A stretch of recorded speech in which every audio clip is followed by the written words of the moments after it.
Sin duda que usted ha sido una luchadora por las libertades en Colombia y más cuando ha representado y muy bien al Centro Democrático en lo que tiene que ver con esos ejercicios programáticos y esos encuentros que se han hecho en diferentes regiones. ¿Por qué le dio por meterse en esto de la precandidatura a la presidencia de la República cuando hoy el país está más agitado que nunca? Tengo que reconocer, porque desde que tenía 4 años que los papás le preguntan a uno chiquito, mi hija, ¿usted qué quiere ser cuando sea grande? Yo les dije, presidente, papá, presidente, mamá, y ellos esperaron que eso me pasara con los años y la verdad es que yo sentí siempre que esa era la razón de ser de mi vida. Ellos ya están en el cielo y allá deben estar pensando esa terquedad de esta muchachita desde chiquita. Era la razón de ser y justo por ser este el momento más difícil fue que sentí que era también el momento de hacerlo, porque un momento tan retador de país requiere que nos pongamos al frente, que establezcamos un debate profundo de ideas, que logremos generar consensos y alternativas para una serie de dificultades que tienen los colombianos en el día a día. Problemas con la seguridad, con la salud, problemas económicos, con la generación de empleo, con la educación, en fin. Y yo creo que es ahora cuando más tenemos que hacer el esfuerzo todos y meternos a la arena política, a dar la batalla. Sí, Paola, buenos días. Quisiera preguntarle cuál va a ser el enfoque central de su campaña. ¿Va a ser tal vez en temas de seguridad, de educación, economía, lucha contra la corrupción? ¿Cuál va a ser?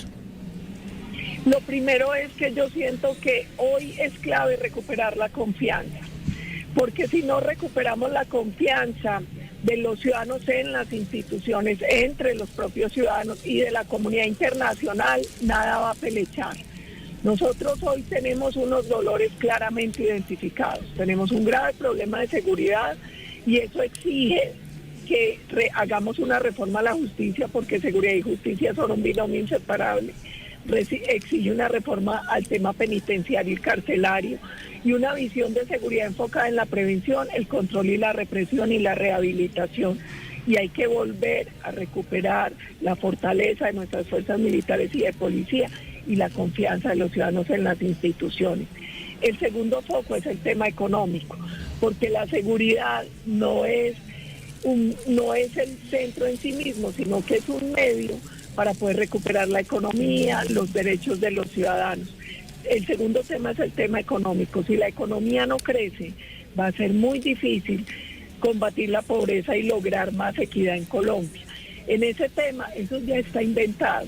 Necesitamos más inversión, más generación de empleo y eso se logra con seguridad física, estabilidad jurídica, reglas de juego claras y sobre todo que le demos unas garantías a los inversionistas para que puedan venir a Colombia. Y el inversionista no es solo el gran empresario, es el señor que abre su tiendita en el barrio, que abre su peluquería, el que sale con sus dulces a la calle. Todos ellos son emprendedores, son empresarios. Ellos tienen que sentir garantías para poder salir adelante, para poder generar empleo de calidad, para poder crecer sus negocios y sus micronegocios.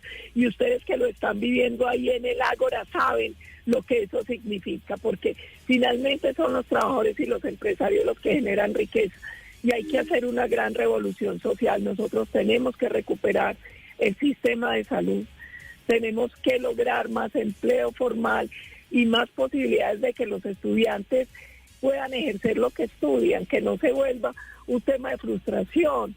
Y hoy hay que educar diferente, hay que educar para el siglo XXI y hay que educar en desarrollo de software, en inteligencia artificial y con un montón de herramientas.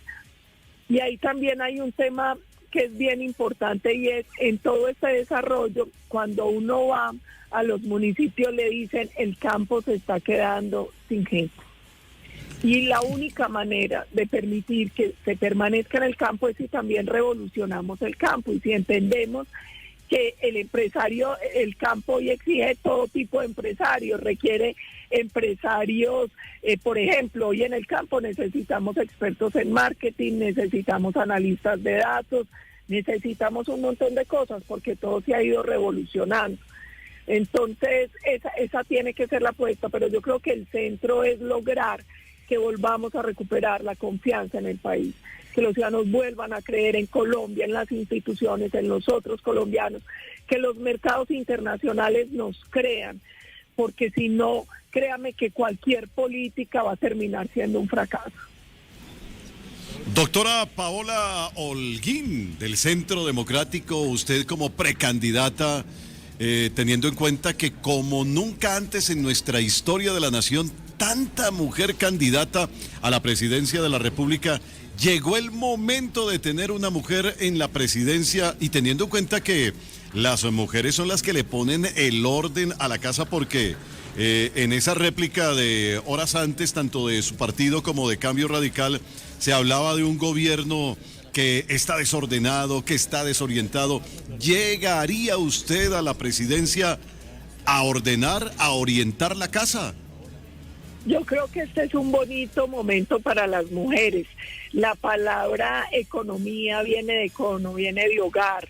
Y es porque las mujeres tenemos esa capacidad de poner orden. La mujer es estricta, da disciplina, pero también cuida. Y Colombia necesita ser cuidada.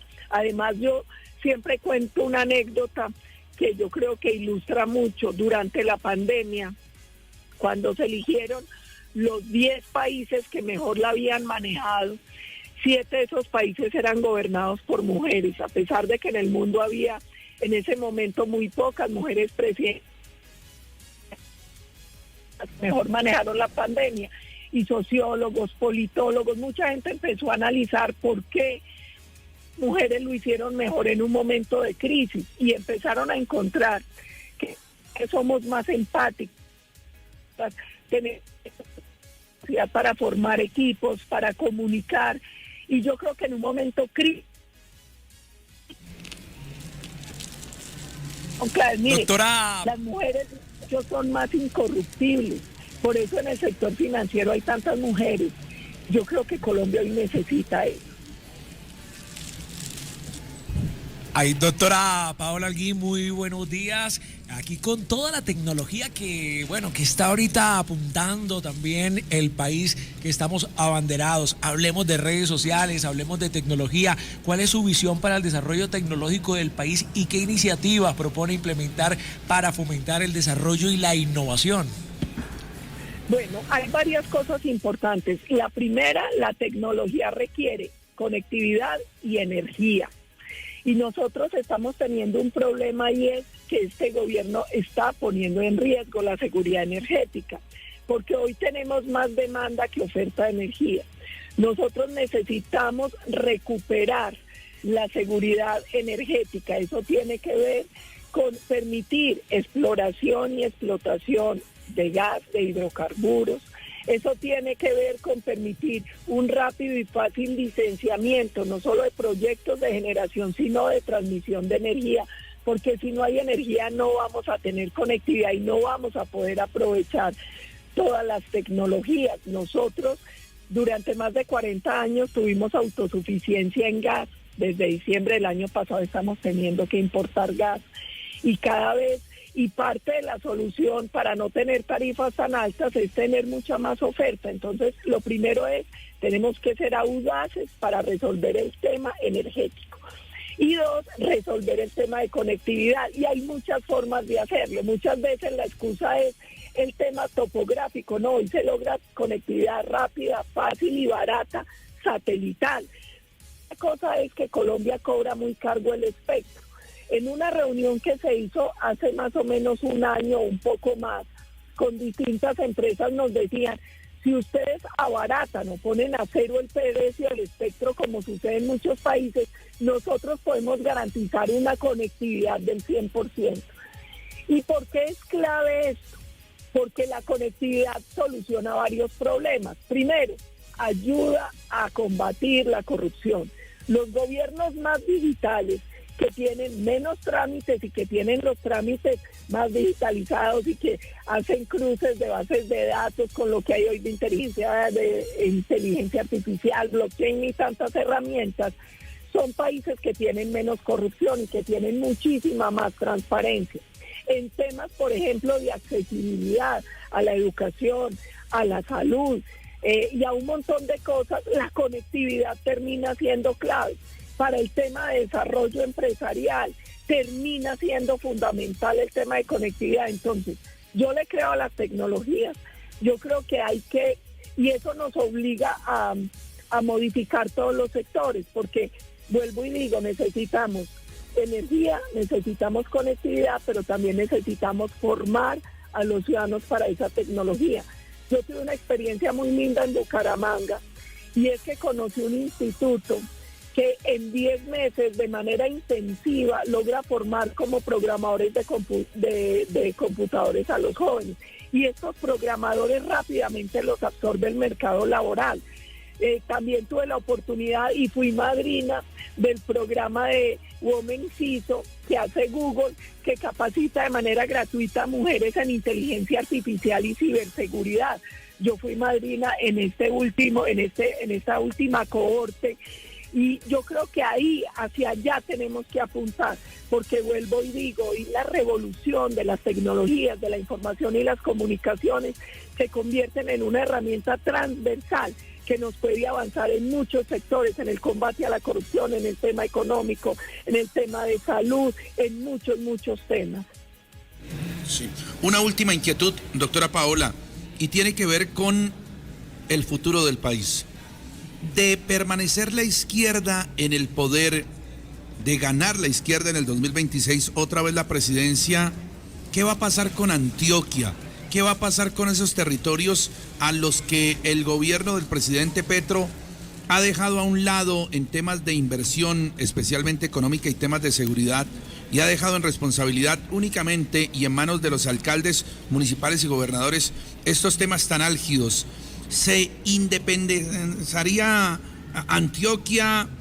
¿Se aislarían de estos gobiernos de izquierda finalmente? Porque hay una pelea representativa hoy entre Federico Gutiérrez y el presidente de la República, pero ¿qué pasa con esos territorios a los que, como dice bien la oposición, les ha tirado duro el presidente? Nosotros tenemos un problema hoy, es que el presidente no ha entendido que la elección ya pasó, que él ya ganó, y que él tiene la obligación constitucional de representar la unidad de la nación. Él está gobernando con un sesgo ideológico que lo lleva a atacar permanentemente unos departamentos, unos municipios que le son adversos. Ha sido muy duro y le ha quitado muchos eventos a Barranquilla, ha sido muy duro contra Antioquia, y mire, termina afectando todo el país, no a mi departamento. Y lo digo por lo siguiente, a él le pareció mucha gracia no querer hacerlo del túnel del Toyo. Ese túnel, gracias a Dios, el alcalde Federico y el gobernador no lo a nosotros, eso era obligación de la nación, pero nosotros lo asumimos, porque eso es en Antioquia, pero beneficia a toda Colombia, la conectividad, la competitividad del país.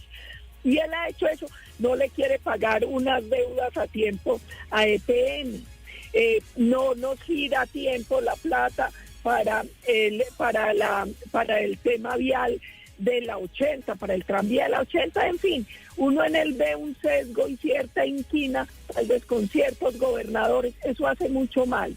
Pero más allá del perjuicio para Antioquia, si el esquema que hoy está gobernando a Colombia se mantiene, no va a haber país para recoger, y no va a haber porque con este gobierno se ha acrecentado la inseguridad, han crecido las estructuras criminales, el informe habla de un crecimiento del 45% de hombres en estructuras criminales armados hoy en Colombia. La Defensora del Pueblo habla de 809 municipios con presencia de estructuras criminales, ha debilitado enormemente la fuerza pública, hay un altísimo nivel de endeudamiento y una baja ejecución presupuestal, y la confianza internacional en Colombia es muy bajita, y eso hace que cualquier préstamo o cualquier cosa que emprendamos nos salga muy cara porque no hay confianza, el riesgo país es muy alto.